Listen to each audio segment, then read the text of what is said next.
Hey guys, today we're going to be taking a look at the Zigbee leak sensor from SmartThings. This is probably the one home automation product you don't want to see alert come up from.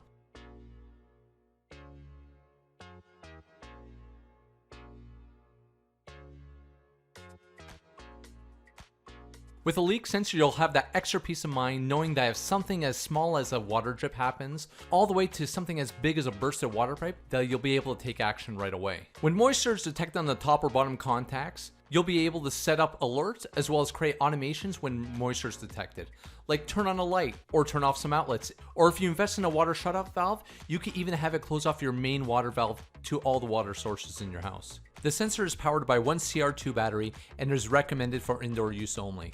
It has an operating temperature of about 32 Fahrenheit to 104 Fahrenheit. And if you're unsure of the temperature of the location where you're placing it, that's okay because it also serves as a temperature sensor. So let's get right into it and let's add this to SmartThings, and then let's get it wet and test out some automations. Now the setup is simple. All you need to do is add a device, select SmartThings, and choose leak sensor as a product to add. And once the install is completed, you'll be able to see the water sensor status, as well as the temperature and battery strength. Next, I'm going to create a notification role using the Notify Me When Smart app to alert me of water leaks. Then I'm going to create an automation to turn on the light when a water leak is detected using the Smart Lighting Smart app.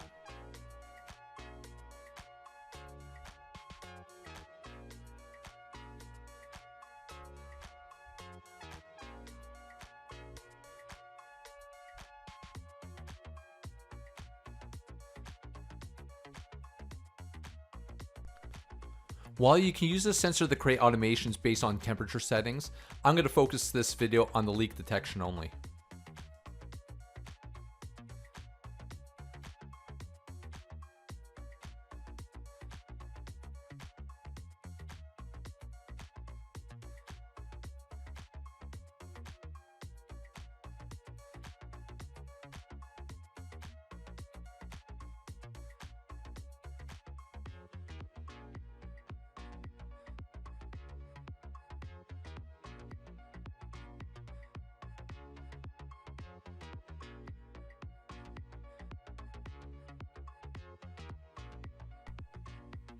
Now that I've created my notification as well as my automation to turn on my office lamp, first I'm going to test the top sensor using a spray bottle, and then I'm going to test the bottom sensors using a cup of water. And let's see how the automations and the alerts turn out. Once the sensors are covered with water, the notification and automations are triggered immediately. When the sensors are cleared of the water, you will then receive an additional alert that the sensors are back to a normal state.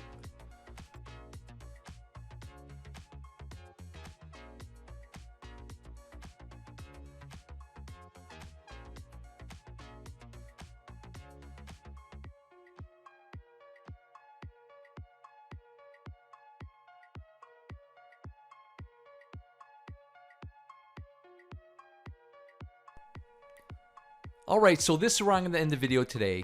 If you have any questions or comments, drop them down below. And if you like this video, press that like button and don't forget to subscribe, and I'll see you on the next one.